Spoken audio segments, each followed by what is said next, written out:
Welcome back to How to Be a Better DM, the official podcast of Monsters.Rent, the only subscription service for D&D minis. I'm your host today, Justin Lewis, and today I'm going to talk with you about a topic that affects every gaming group at least once in their campaign, in their career, right? And to be honest, it's something that's kind of been a thorn in my side as of late, and personally, I hate it when this happens. It can interrupt the flow of the game and cause some confusion in the story as well. And honestly, it's just a plague. So today, let's talk about the cure. And but before we get to the rest of the episode, I also wanted to let you know that we want to hear from you, listeners. Literally, actually. We want to start featuring some listener questions or tips or segments on the show. So go to Instagram. You can either go to monsters.rent as the profile, or How to Be a Better DM as the profile, and follow us, obviously, but send us a message, either video, audio, or text, of a question that you want answered, or a question you want to answer, or a tip that you have, really anything, and we'll mention it on the show, as well as give you a quick shout out. And, we realize that you, the listener, and all the listeners out there, have a wealth of experience that should be shared as well. So why not share it? Again, go to Instagram at monsters.rent or at How to Be a Better DM. Send us a message and we will get it up on the show. So the plague that I was talking about earlier is when a player misses a session or can't make a particular session. Okay, to start off, let's take a quick scenario. This is a text thread between you and your group. DM, D&D tonight at 6. Does that work for everyone? Alex, yup. I can't wait. Sean, of course, bruh. I'll bring the soda. Maddie, I'll bring snacks. Does everyone like Japanese algae candy? Alex, no way. That stuff's gross. Maddie, Alex, I saw you eat like 10 handfuls of the stuff last week. Jerry, I'm really sorry, guys. I can't make it tonight. Obviously, the rest of the thread goes on in stunned silence for the next 3 hours. No one responds. This is a very common situation, and the reason why there is a stunned silence in the text thread for the next 3 hours is because everybody wants to play D&D that night. Jerry is the only one not able to make it, and everyone is wondering, what do we do now? That is, in part, what I wanted to talk about today. What do you do when this happens? First off, let's talk about what you can do, and then let's talk about why and when you should or shouldn't do any particular one thing. I also want to make it very clear, don't feel guilty for wanting to play D&D without one of your players there. It happens. Also, don't feel guilty for rescheduling for a later time. I've said this before, but D&D is just a hobby, unless it's your livelihood, but other things will probably take precedence over D&D. Sometimes, at least. That said, though, let's talk about your options. As far as I can see, here are your only options. Number 1, reschedule the session for a different time. Number 2, play anyway. Number 3, kidnap the delinquent player, duct tape them to the chair, wax their eyebrows off for their impertinence for missing a session, and play anyways. Obviously, number 3 isn't as practical, but it's way more fun. And since it's not as practical, we're not going to talk about that one. It's also kind of self-explanatory. So if you do that, please don't say you got the idea from me when it comes out on national television. Anyways, those 3, technically 2 things are the only things you can do. And that's what we want to talk about. So now that we know what we can do, let's talk about what you should do. Number 1, rescheduling the session. Probably the least desirable option is to reschedule the session. And it's likely the least desirable because it's assumed that everyone in the group wants to play D&D. That's why they're in the group. No one wants to reschedule, but sometimes it is the right choice. The most common reason for rescheduling is that multiple people in the group can't make it. You're going to have to come up with your own hard and fast rules, but in my group, if 3 people can't make it, then for sure we're rescheduling. That's like set in stone. If 2 people can't make it, then it's like 85% sure that we're going to reschedule. And if one person can't make it, then it's still like 60 to 70% sure that we're probably going to reschedule. And that's because I don't generally have a spine. I would say that rescheduling, regardless of, the right choice, is likely the easiest option for the DM. Everything else is just a little bit more involved, right? I will say, just because you reschedule D&D doesn't mean that you have to reschedule games or reschedule hanging out with your friends. You could still meet up with the members of the group who can make it and play a different game, or even just play a one-shot that you come up with on the spot or have in your back pocket. There's nothing wrong with that. And for that reason alone, rescheduling is a very powerful option when it comes to a player being absent from a session. It's also a good option because you don't really have to make any other considerations, right? If you reschedule, that's that. But there's obviously the other option where you play anyway. So with that, let's transition away from this option, rescheduling. That's not really the funnest option, but it is the simplest and it's the easiest. And let's try to make things a little bit more complicated. There's a few ways to play anyways. The first one is present but non-participating. And obviously for the next few options, we're assuming that only one player is absent and that the DM and the rest of the group have decided to proceed forward regardless of the absence, right? That's basic assumption. Now, as the DM, you have to make the choice. What happens to the character who, for the time being, is without a puppet master, right? Without their player. The next obvious and next easiest method then is present and non-participating. It's simply to have that character be present but not do anything. Whenever role-playing situations happen, that character doesn't interact and is basically just a walking potato. This method might work, but more often than not, it will be comical to the other players who will ask, what does Gregarious do in this situation? To which you'll have to respond as the DM, Gregarious seems a bit zoned out and doesn't really respond to the rest of you. While funny, this method sort of breaks the fourth wall, and it reminds you and the players that this is a game, decreasing the overall immersion. Also, it provides a big target on Gregarious's back for the other players to steal stuff from him, kind of mess around with him, and just kind of see what they can get away with. If your players are wonderful and considerate players, they might not mess around with, Gregarious. It's just a character, right? In this case, it wouldn't even be an NPC. It would just be a C, right? A character. I guess it would be an NPC. But I don't prefer this method because it's too easy to just transition to one of the other methods anyways, right? You're just naturally going to do it. So I feel like doing it this way with the character being present but not participating is just sort of a non-decision, as the DM doesn't really decide what to do, right? Besides, we all know that as soon as combat happens, it will be as if the character isn't there or someone else will take control over the character. So let's just talk about the other methods because those are probably going to happen anyways. So the next method is present and subbed.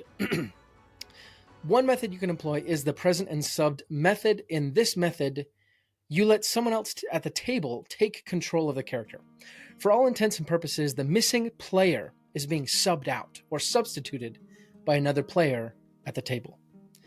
If you do go with this method, I would put in a couple stipulations in the gameplay. First of all, I would recommend that the subbing player does not do any role-playing for the missing player.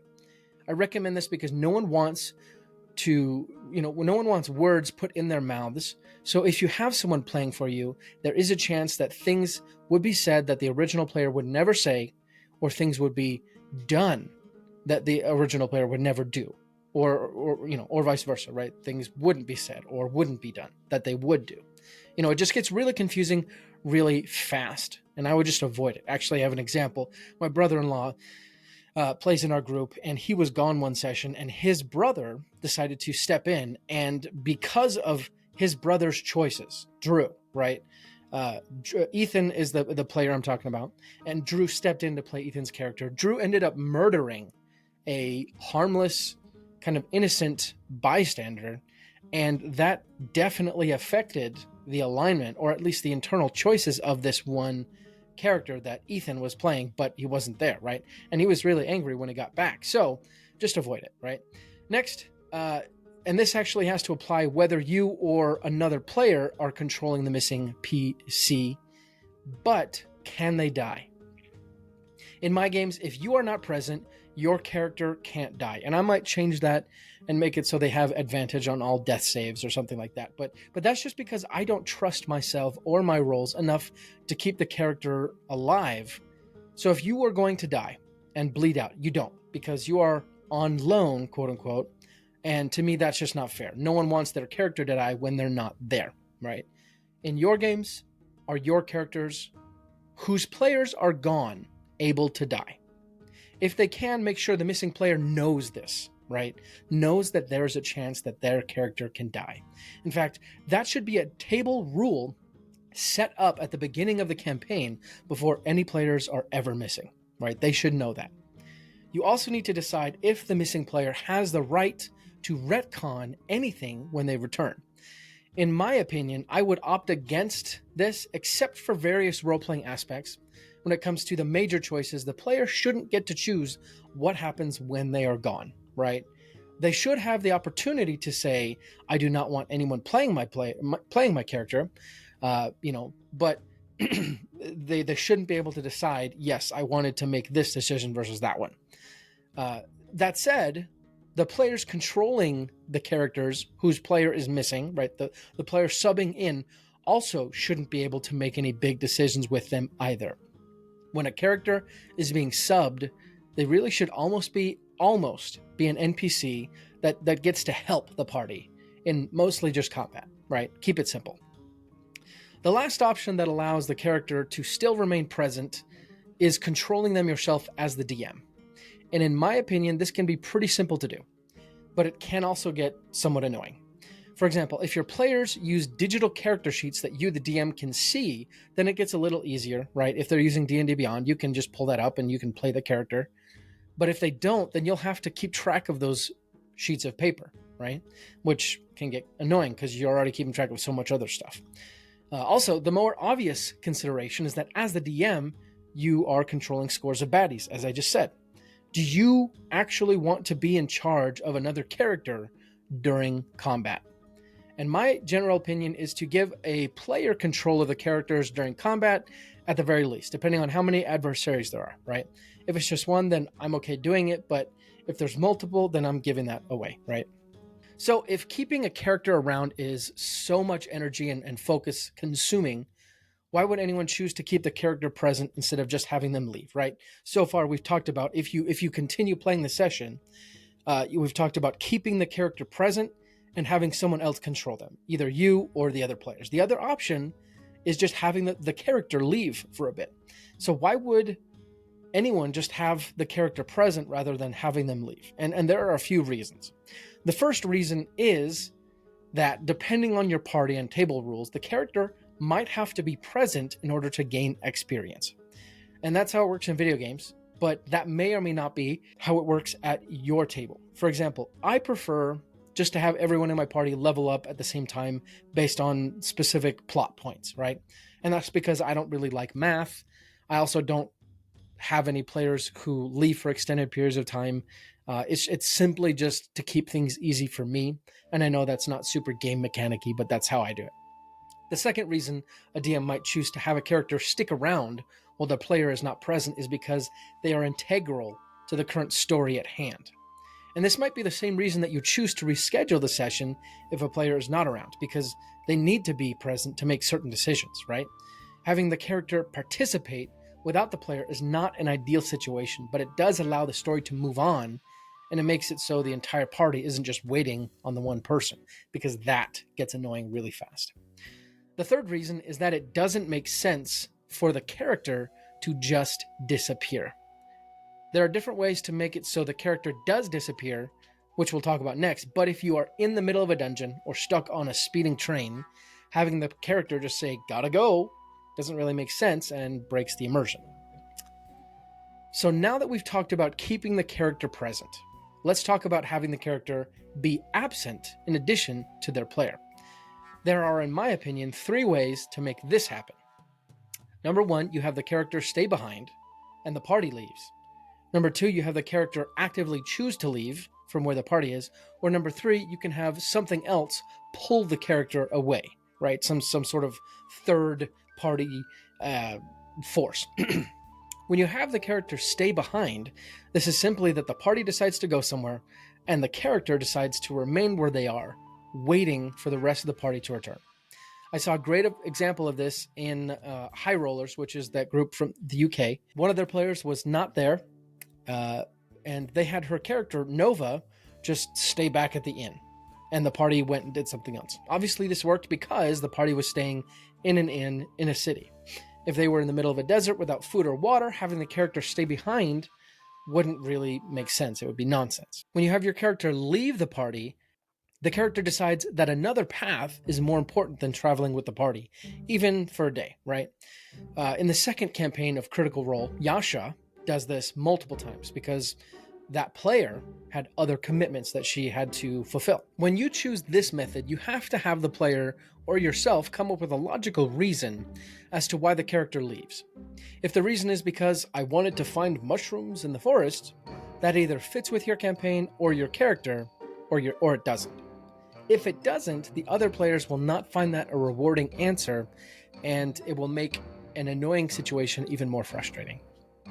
More than anything, when a character leaves the party and comes back, that should be an excellent opportunity to develop the story arc of that character, providing great role-playing for the party when the character returns. So don't waste it. Use it as an opportunity to have something cool happen, even off-camera, technically, right? Speaking of the character coming back, when a character leaves, you will have to decide if they come back or not. And if the character was just a temporary thing, or the player wants to have a new character, then having them leave is not a bad thing at all. It's actually a good thing. In most cases, though, the character will come back, and that means that you and the player who is missing need to try and figure out a plausible reason, not only for why the character left, but more importantly, why they came back and how they came back. In some instances, it's easy. Nicholas Tricagius left to go commune with his deity in the forest. He came back because he was done. The only reason that specific scenario could work is because in this case, the party remained in the same city, able to move freely, right? Nicholas Tricagius could come and go as he pleased. If the party had been embroiled in a dungeon, then having Nick Tricagius show up would be somewhat weird, unless his deity in the forest had shown him a specific place in the dungeons where he could find special psychedelic mushrooms, and that place where those mushrooms were just so happened to coincide with where the party is. Honestly, even that scenario is a bit far-fetched, but sometimes it works, right? Also, a quick side note.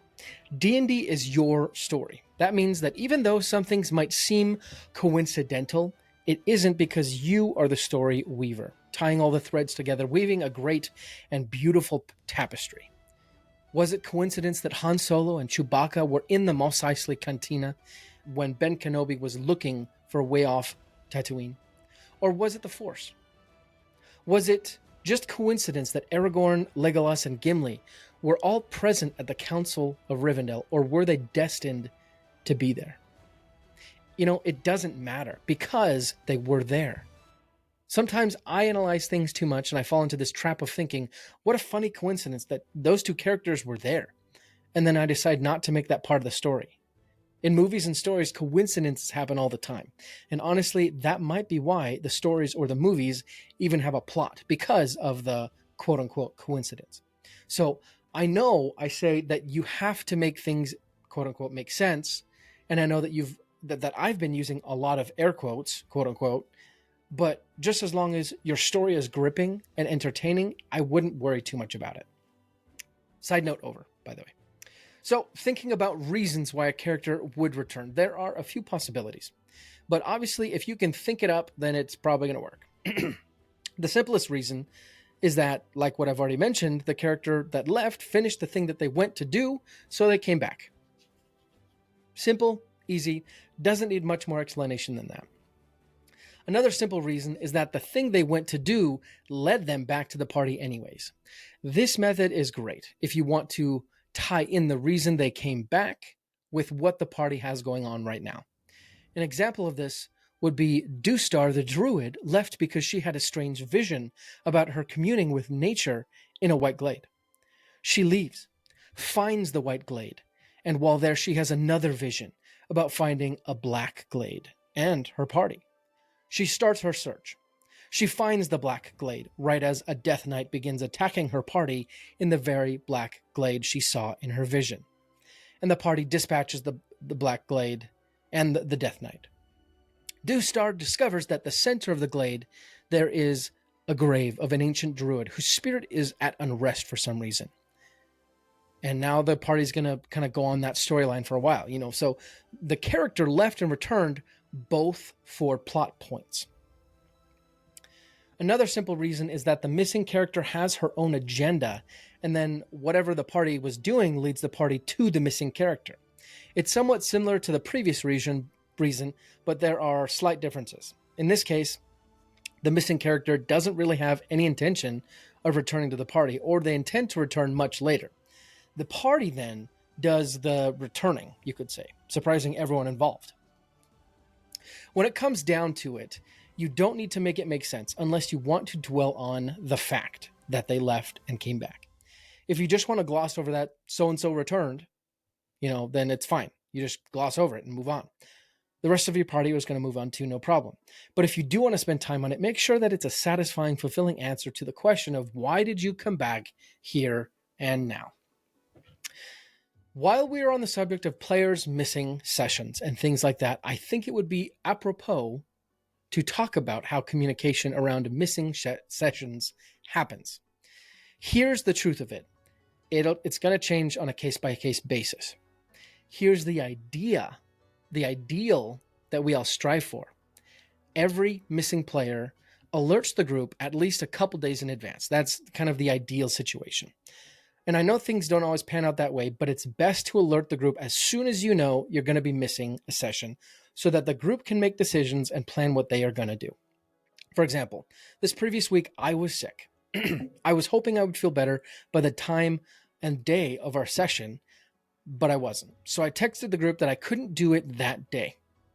On other occasions, members of our group have had conflicts and they've alerted us that they would be out of town weeks in advance, right? As soon as you know, tell the group. This allows the rest of us to decide if we will continue playing anyways, or if we will hold off and wait until you get back. So really the only rule for communication is communicate early, communicate clearly, communicate often. What do you do if the missing player is integral to the story? Here's where I put on my tough love hat. The simple fact of the matter is that you will have to decide yourself. But let me tell you that no decision is wrong. If you decide to move along with the story, that's totally fine. In fact, maybe the player being gone will help you write a more creative story. Either way, you're the DM, and you're going to have to take control over the session and decide whether it happens, right? Yes, your players may all decide to skip a week, but you get to decide if the week is skipped anytime on a whim, right? You have more control than any other player. And don't forget that. Also, don't lord that over your players in a really jerky way. That's just terrible. But just know that if a player is missing and their character happens to be a big decision maker right in the center of what's going on, you can play without them. Like, you don't need them. They might not like that, but if that's what it takes to keep your group playing and having fun, then absolutely do that. From sickness to work trips to family conflicts, our players are going to have lots of reasons why they may or may not be able to make sessions happen. That's probably especially true in this next period of time. We're going to have Christmas and New Year's. So when your players turn up missing, don't feel discouraged. Instead, look at the options we talked about to see if there's a way to make your session happen. And if the player remains missing for more than 48 hours, call the police. Lol. In the end, what matters is that everyone is having fun. Also, that was a joke. I hope none of your players ever actually turn up missing. Thank you for listening to today's episode. Make sure to head over to Instagram. Like I said, give us a follow.